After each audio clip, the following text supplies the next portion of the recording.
மத்திய சென்னை மக்களவை தொகுதி திமுக வேட்பாளர் தயாநிதி மாறன் சென்னை பெரியமேடு பகுதியில் வீதி வீதியாக சென்று வாக்கு சேகரிப்பில் ஈடுபட்டார். அவருக்கு மாலை அணிவித்தும் ஆரத்தி எடுத்தும் உற்சாக வரவேற்பு அளிக்கப்பட்டது. இதனைத் தொடர்ந்து செய்தியாளர்களுக்கு பேட்டியளித்த அவர், தமிழ்நாடு முதலமைச்சர் மு.க. ஸ்டாலின் யாரை கை காட்டுகிறாரோ அவர்தான் அடுத்த பிரதமர் என தெரிவித்தார். தெளிவாக கூட்டணி ஆரம்பிக்கும் போது இந்த கூட்டணி தேர்தல் முடிந்த பிறகு தலைவரை தேர்ந்தெடுக்கும் பிரதமர் தேர்ந்தெடுக்கும் சொல்லியாச்சு. நாங்கள் வெளிப்படையாக சொல்கிறோம். இன்னும் சொல்ல போனால் எங்கள் தமிழக முதல்வர் திராவிட முன்னேற்ற கழக தலைவர் முத்துவேல் கருணாநிதி ஸ்டாலின் யாரை கையை காட்டுகிறாரோ அவர்தான் அடுத்த இந்தியாவின் பிரதமர். மத்திய சென்னை மக்களவை தொகுதி பாஜக வேட்பாளர் வினோத் பி செல்வம் சென்னை டி நகர் பகுதியில் உள்ள ஸ்ரீ சக்தி முத்துமாரியம்மன் கோவிலில் சாமி தரிசனம் செய்த பிறகு திறந்த ஆட்டோவில் வீதி வீதியாக சென்று மக்களிடையே தாமரை சின்னத்திற்கு ஆதரவு திரட்டினர். இதனைத் தொடர்ந்து பாஜக கட்சி அலுவலகமான கமலாலயம் சென்ற அவருக்கு அங்கிருந்த கட்சி நிர்வாகிகள் தாமரை மற்றும் ஆப்பிள் மாலை அணிவித்து வரவேற்றனர்.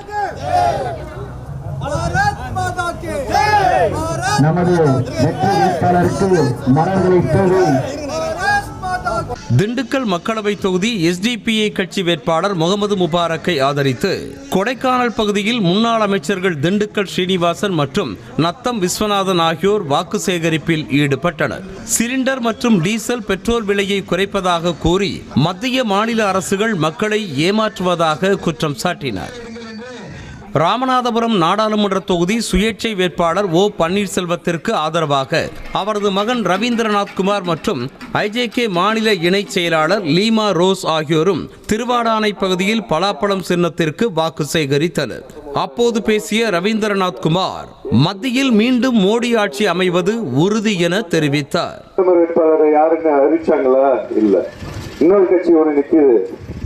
எதுக்குதான் அந்த தெரியல.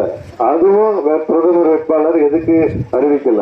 எதுக்குதான் ஒரு மத்திய அரசின் தேர்தல் நடக்குன்னா பிரதமர் இவர் தான் அப்படின்னு உறுதியா சொல்லணும். மயிலாடுதுறை மக்களவை தொகுதி பாமக வேட்பாளர் ம.க. ஸ்டாலினை ஆதரித்து மத்திய இணையமைச்சர் வி.கே. சிங் கும்பகோணம் பகுதியில் வாக்கு சேகரித்தார். அப்போது பேசிய அவர், பிரதமர் மோடி 3வது முறை மட்டுமல்ல, இன்னும் 3 முறை பிரதமராகும் தகுதியும் திறமையும் கொண்டவர் என பெருமிதத்தோடு தெரிவித்தார்.